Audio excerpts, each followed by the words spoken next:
I always knew I'd be an afterthought at my brother's wedding, but I never imagined I'd be seated outside the venue entirely.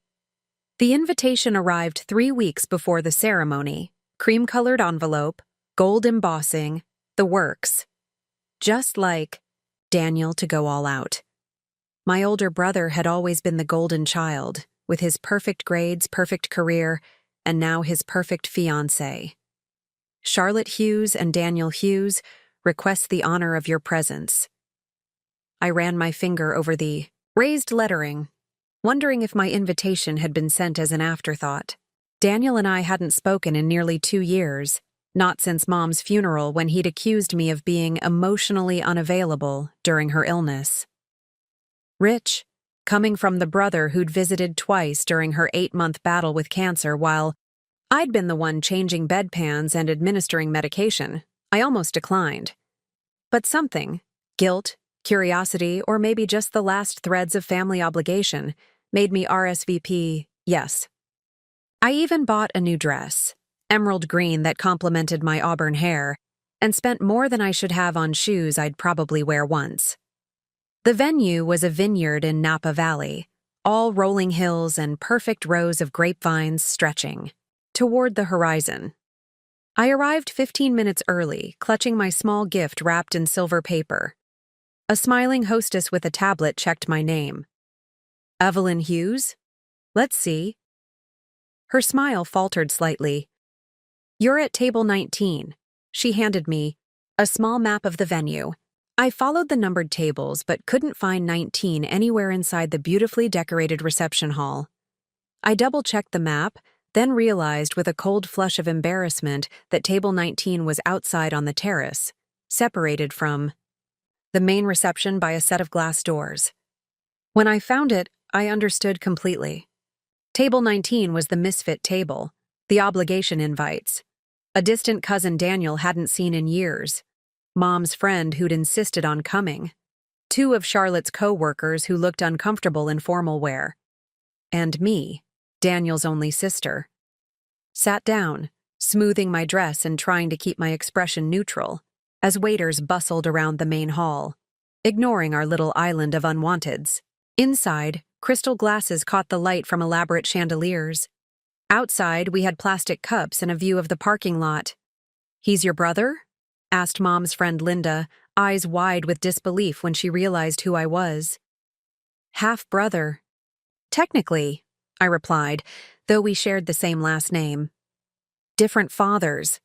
That wasn't the real reason for the distance between us. The truth was messier, deeper. A childhood of competition that had curdled into adult resentment. Daniel was Dad's biological son, the heir apparent to the Hughes name and dental practice. I was the daughter from Mom's first marriage, adopted by Richard Hughes, but never quite fitting the family portrait. The ceremony began, and we watched, through the glass doors as Daniel and Charlotte exchanged vows. He looked handsome in his tuxedo, his face glowing with happiness. I hadn't seen him smile like that since we were children, building sandcastles on the beach during our last family vacation before the fighting started. During the cocktail hour, I slipped inside, weaving through clusters of guests to reach the bar. I ordered a gin and tonic stronger than usual. "Evie? Is that you?" I turned to find James Wellington, Daniel's best friend since college, staring at me with surprise. His dark hair was shorter than I remembered, but he still had those kind eyes that crinkled at the corners when he smiled. "James, good to see you." I tried to sound casual, though my heart had picked up its pace. James and I had always had an easy rapport, much to Daniel's annoyance. "Great speech earlier." "Thanks." He glanced around, frowning slightly. "I was looking for you during the ceremony. Where are you sitting?" "Table 19, I said, raising my glass in mock toast. "The exclusive outdoor seating." His expression darkened. "That's not right. Daniel put you outside?" "I don't think it was Daniel," I said, though I wasn't sure. "Probably Charlotte or her mother. I'm not exactly the favorite Hughes." James looked like he wanted to say more, but the wedding planner was calling for everyone to take their seats for dinner. I gave him a small smile and turned to head back to my exile. Wait, James caught my hand. Don't go back out there. Sit with me. At the head table? I don't think that's... Not the head table. Just anywhere else. Table 8 has some empty seats. People from our law firm who couldn't make it. Before I could protest, he was guiding me through the crowd. I felt Charlotte's mother's eyes on me as we passed, her perfectly Botoxed face unable to fully form a scowl. James pulled out a chair for me at table 8, introducing me to his colleagues. This is Evelyn, Daniel's sister, the talented photographer I was telling you about. I blushed, surprised he remembered my hobby. I hadn't picked up my camera in months, not since I'd lost my job at the marketing firm and had to take the administrative position that barely covered rent. Dinner was served, filet mignon for the inside tables, while I knew table 19 would be getting the chicken option. I caught Linda's eye through the glass door. She gave me a thumbs up, seeming genuinely happy I'd escaped. So how's life been treating you? James asked, leaning close so I could hear him over the band. Still in Chicago? I moved back to San Francisco 6 months ago, I admitted. After Mom died, there wasn't much keeping me in Chicago. James's expression softened. I was sorry to hear about Catherine. She was always kind to me. She liked you? I said, smiling at the memory of Mom teasing me about my lawyer friend whenever James came up in conversation. Said you were the only one of Daniel's friends with any sense. James laughed, the sound warming something inside me that had been cold for too long. We fell into easy conversation, and for a while, I forgot about being the outsider, the unwanted sister. Then the DJ announced the first dance, and everyone's attention turned to Daniel and Charlotte swaying to At Last by Etta James. They made a striking couple, Charlotte in her designer gown, Daniel gazing at her like she'd hung the moon. They look happy, I said, more to myself than to James. They are, he replied. But that doesn't excuse putting you at table 19. As if on cue, Daniel's eyes met mine across the room. His smile faltered for just a moment, confusion crossing his face as he registered my presence inside. Charlotte followed his gaze, her expression hardening when she saw me. When the song ended, I excused myself to use the restroom, needing a moment alone. In the elegant powder room, I stared at my reflection, wondering what Daniel saw when he looked at me. A reminder of family complications? A responsibility he'd rather forget? As I was reapplying my lipstick, the door swung open, and Charlotte entered. She stopped short when she saw me. Evelyn, she said, her voice cool. I was surprised to see you inside. There was a specific seating arrangement. I was invited to the wedding, I replied, keeping my voice steady. Not to sit in the parking lot. It's a covered terrace, not a parking lot, she snapped, then composed herself. This is my wedding day. I'd appreciate it if you didn't cause any drama. Believe me, drama is the last thing I want. I dropped my lipstick into my clutch and moved toward the door. Congratulations, by the way. You make a beautiful bride. I meant it. Despite everything, she did look beautiful. Charlotte's expression softened slightly. Thank you. She hesitated, then added, Daniel wasn't sure you'd come. He's my brother, I said simply. When I returned to table 8, James was waiting with a fresh drink and a slice of cake. You okay? You look like you've seen a ghost. Just had a little chat with the bride, I said, taking a grateful sip of my drink. Nothing major. The night progressed with speeches and dances. I stayed at table 8, laughing with James's colleagues and feeling almost like I belonged. As the party was winding down, Daniel approached our table, champagne glass in hand.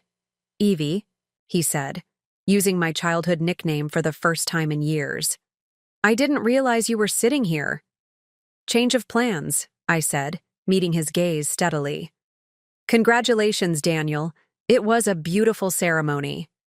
He nodded, a muscle working in his jaw. I could tell he wanted to say something about the seating arrangement, perhaps apologize or explain, but pride kept the words locked away. James stood up. I was just about to ask your sister to dance, if you'll excuse us. Without waiting for Daniel's response, James led me to the dance floor, where a few couples were swaying to Sinatra. He pulled me close, one hand at my waist, the other holding mine. You didn't have to do that, I murmured. Save me from awkward family moments all night. Maybe I wanted to dance with the most interesting woman here, he replied, his eyes meeting, mine with an intensity that made my breath catch. Over his shoulder, I saw Daniel watching us, his expression unreadable. Charlotte appeared at his side, whispered something in his ear, and led him away. As James twirled me around the floor, I caught a glimpse of table 19 through the glass doors. It was empty now, the forgotten guests having given up and gone home. What? Are you thinking about? James asked, noticing my distraction. I could have lied, said something light to keep the mood pleasant. Instead, I told the truth. I'm thinking that I don't belong here. Not at this wedding. Maybe not even in this family anymore. James stopped dancing, his hands still holding mine. If that's true, it's their loss, not yours. Not yours. Not. The song ended, and another began. James and I stayed on the dance floor talking about everything and nothing as the night grew later and the crowd thinned out. When it was time to leave, he walked me to my car. I'd like to see you again, he said, his breath visible in the cool night air. Properly, I mean. Dinner next week? I hesitated, thinking of Daniel's face when he'd seen us dancing. Dating his best friend would only widen the rift between us. But then again, wasn't the rift already a chasm? I'd like that, I said finally. James smiled, leaning down to kiss my cheek. I'll call you tomorrow. As I drove away from the vineyard, I glanced in my rearview mirror at the twinkling lights of the venue growing smaller in the distance. Table 19 had been an insult, a clear message about where I stood in my brother's life. But sometimes being an outsider gives you a clearer view of what's happening inside. And what I'd seen tonight made me wonder if there was more to this family. Drama than just old sibling rivalry. Daniel's reaction when he saw me with James. Charlotte's careful composure in the bathroom. The whispers I'd caught fragments of throughout the night. Something wasn't right, and despite everything, I found myself caring enough to wonder what it was. Little did I know, the real drama was just beginning, and my brother's wedding was about to become the least of my worries. James called the next morning as promised. His voice, warm and slightly gravelly from the night before, sent an unexpected flutter through me. Breakfast? I know a place with the best waffles in San Francisco. 2 hours later, we were tucked into a corner booth at Mama's on Washington Square, the Sunday morning crowd bustling around us. James looked different in casual clothes, more approachable in jeans and a navy sweater than in last night's tuxedo. So, he said, pouring maple syrup over his waffles, are we going to talk about the elephant in the room? I stirred my coffee slowly. Which elephant? The fact that I was relegated to the reject table? Or that you're having breakfast with your best friend's estranged sister? Both. He leaned forward. And why you two are estranged in the first place. Daniel never talks about it. I hesitated. The whole story was messy, spanning decades of family dynamics. The short version? When Mom got sick, I moved back to help care for her.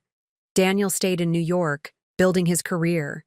He'd fly in for important appointments, make big decisions about her treatment, then leave. He was the hero's son jetting in to save the day while I trailed off. While you were actually there? James finished quietly. When she died, he accused me of mismanaging her care. Said if I'd pushed harder with the doctors, she might have lived longer. My voice cracked slightly. That was the last real conversation we had. James reached across the table, his hand covering mine. I'm sorry. That's not the story he tells. What version does he tell? That you shut him out, made decisions without consulting him, that when he tried to help financially, you refused. I pulled my hand away. Of course that's his version. Daniel always needs to be the hero of the story. Our food arrived, momentarily pausing the conversation. When the server left, James spoke carefully. There's something else you should know. Before the wedding, I overheard Charlotte telling her mother they needed to handle the Evelyn situation. I thought they were just talking about seating arrangements, but what? Charlotte seemed worried you might say something about the house. I frowned. The house? You mean our family home? Mom and Dad's house had been sold after her death. Daniel had handled the sale since he had power of attorney, but I'd signed off on everything. The proceeds had been split according to the will, 60% to Daniel, 40% to me. I'd used my share for living expenses while job hunting. That's what confused me, James said. As far as I knew, that was all settled months ago. A chill ran through me. It was. Unless... A memory surfaced, papers I'd signed in a blur of grief, trusting my brother to handle the details. Unless what? Nothing. Probably nothing. I forced a smile. Tell me about work instead. James let me change the subject, sharing stories about his environmental law practice. But my mind kept returning to the house. What had those papers actually said? After breakfast, James walked me to my car. I'm heading to the airport soon. 3-day conference in Seattle. But I'd like to see you when I get back. I'd like that too. He hesitated, then leaned down to kiss me. Briefly, but with promise. I watched him walk away, conflicted. The connection between us felt genuine, but his friendship with Daniel complicated everything. Back at my apartment, I dug through boxes until I found the folder of documents related to Mom's estate. Most were copies Daniel's lawyer had sent me. The will, tax forms, the house sale agreement. I spread them on my kitchen table, scanning for anything unusual. Nothing jumped out until I noticed a discrepancy in the final sale price. The statement showed $1.2 million, but I distinctly remembered Daniel mentioning $1.5 million when discussing the market value. I checked the disbursement. My 40% had been calculated on the lower amount. Had the house really sold for less than expected? Or had Daniel pocketed the difference? My phone rang, a number I didn't recognize. Evelyn Hughes? A woman's voice, formal. Yes, that's me. This is Margaret Chen from Bay Area Trust. I'm calling about the Catherine Hughes Trust. We've been trying to reach you regarding the quarterly distribution. I froze. The what? The trust established by your mother. You should have received documentation when it was activated after her death. This is the first I'm hearing about any trust. Silence on the line. Then, I see. According to our records, your brother Daniel, as the executor, was responsible for notifying beneficiaries. The trust contains approximately $2 million, with quarterly distributions to be split between you and your brother. The room seemed to tilt. $2 million? Mom had never mentioned this kind of money. There must be a mistake, I said. My mother was a high school English teacher. My dad was a dentist. They were comfortable, but not... The funds came from your mother's inheritance when her parents passed away. The trust was established 15 years ago, with strict instructions. About distribution after her death? I gripped the phone tighter. And my brother has been receiving these distributions? Yes. The first 2 quarters have been dispersed. Mr. Hughes's portion was sent to his account as directed.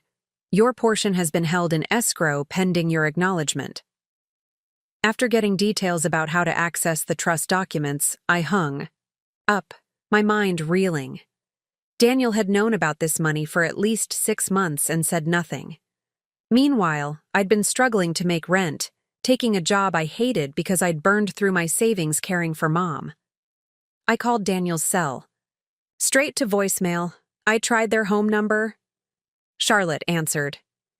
"Daniel and I are about to leave for our honeymoon," she said, her voice cool. "Can this wait?" "No, it can't. Put him on." I heard murmuring, then Daniel's voice. "Evie? What's so urgent?" "The trust, Daniel. Mom's trust that you conveniently forgot to tell me about." Silence. "Daniel?" "I was going to tell you," he finally said. "After we got back. It's complicated." $2 million isn't complicated. It's $2 million that half belongs to me. "Keep your voice down," he hissed. "Charlotte doesn't know about the trust." That stopped me. "What do you mean she doesn't know? You're married now." "It's not that simple." His voice dropped further. "Listen, I need to go. Our flight leaves in 3 hours. We'll talk when I get back." 3 weeks from now? No, we're talking now. I can't. Just don't do anything until I return. Please, Evie, it's more complicated than you know. The line went dead. I stared at my phone, anger and confusion warring inside me. Why would Daniel hide the trust from Charlotte? And more importantly, why hide it from me? I returned to the documents on my table, scrutinizing everything with new eyes. The house sale suddenly seemed suspicious too. What if Daniel had sold it for the full $1.5 million, but only reported $1.2 million? That would be $300,000, with my missing 40% share amounting to $120,000. Combined with the trust money, I hadn't received approximately $500,000 for 2 quarters. My brother had kept over $600,000 from me. I called the real estate company that had handled the house sale. After confirming my identity, they emailed me a copy of the final settlement statement. The sale price, $1.5 million, exactly as I'd suspected. My hands shook as I forwarded the document to my personal email. This wasn't just a misunderstanding. Daniel had deliberately hidden money from me. But why? He'd always been financially successful. His law practice specialized in corporate mergers. He made more in bonuses than I did in a year. What would drive him to steal from his own sister? I grabbed my keys and laptop. I needed to think, and my apartment felt suddenly claustrophobic. As I reached for the door, my phone chimed with a text from an unknown number. "Your brother isn't who you think he is. Be careful what you dig up. Some secrets are buried for a reason." I froze, reading the message twice. Not a number I recognized. No signature. Despite the warning, or perhaps because of it, I was now determined to uncover whatever Daniel was hiding. I drove to our old neighborhood, parking across from the family home where we'd grown up.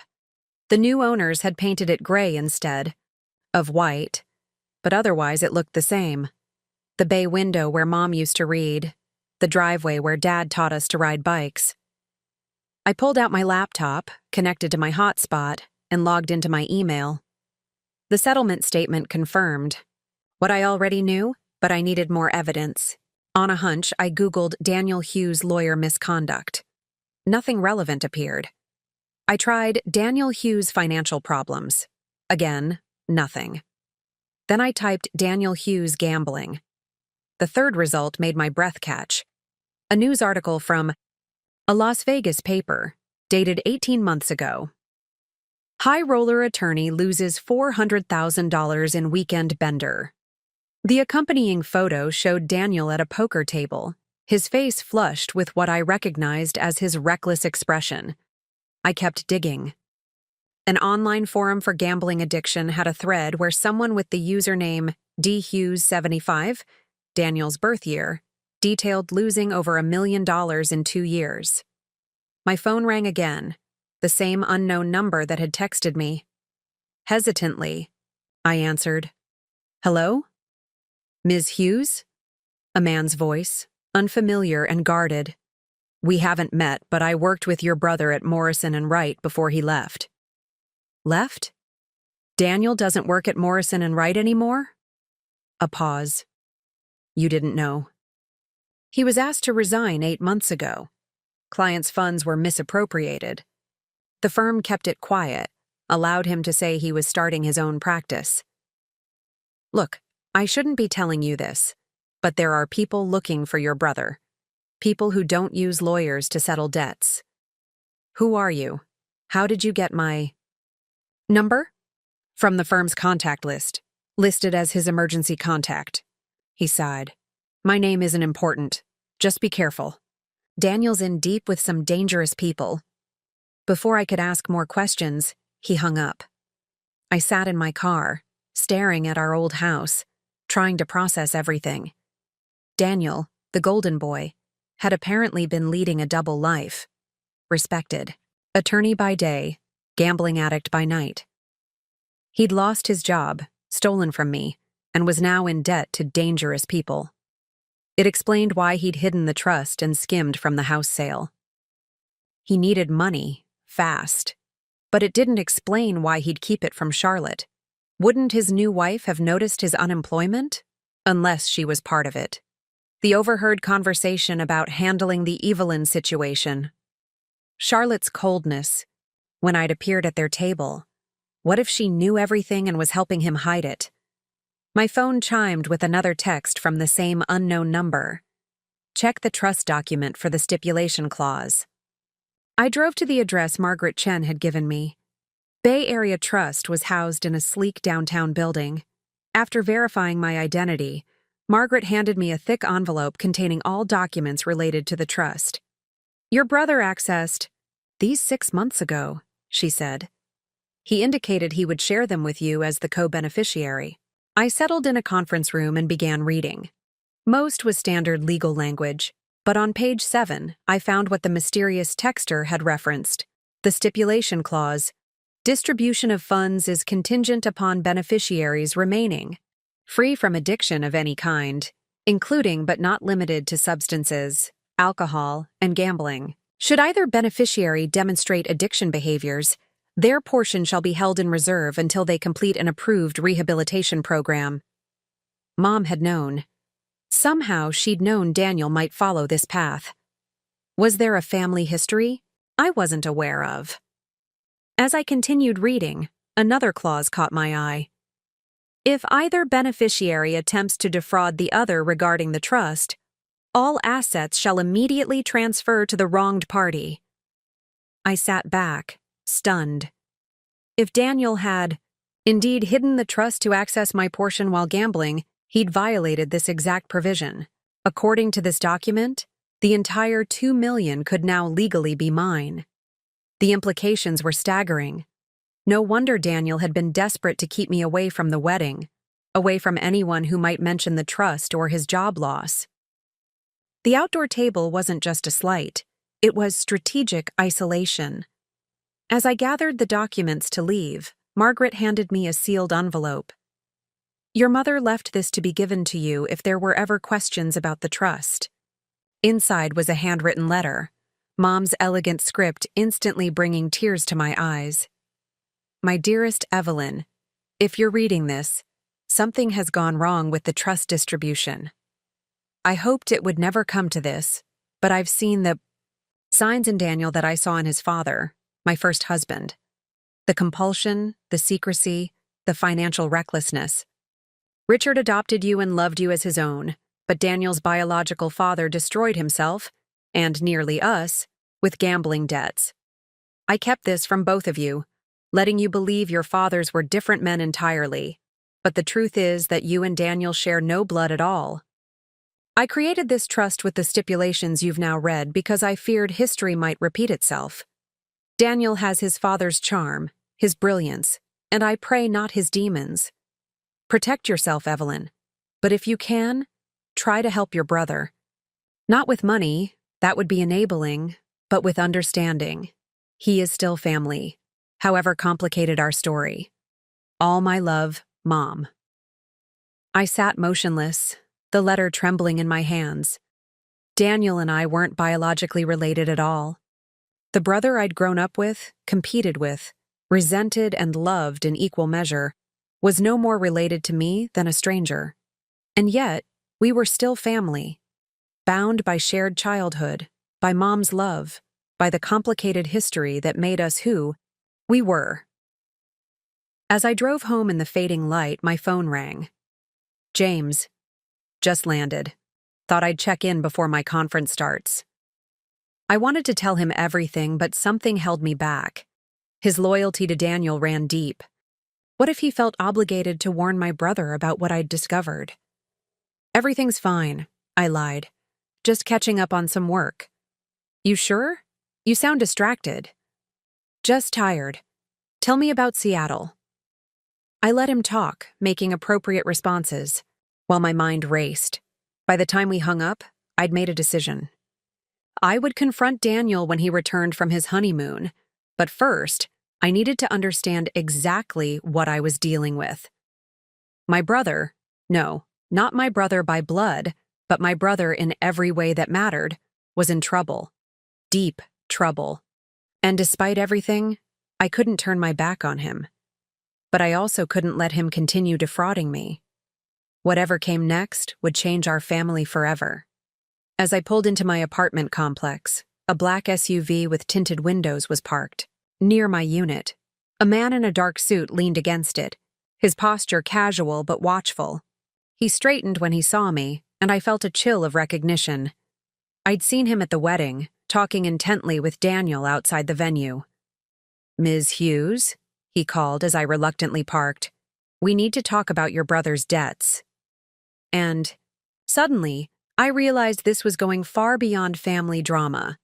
I was being pulled into something dangerous, something that might explain why I'd been seated outside at my brother's wedding, far from anyone who might accidentally reveal the truth about Daniel Hughes. About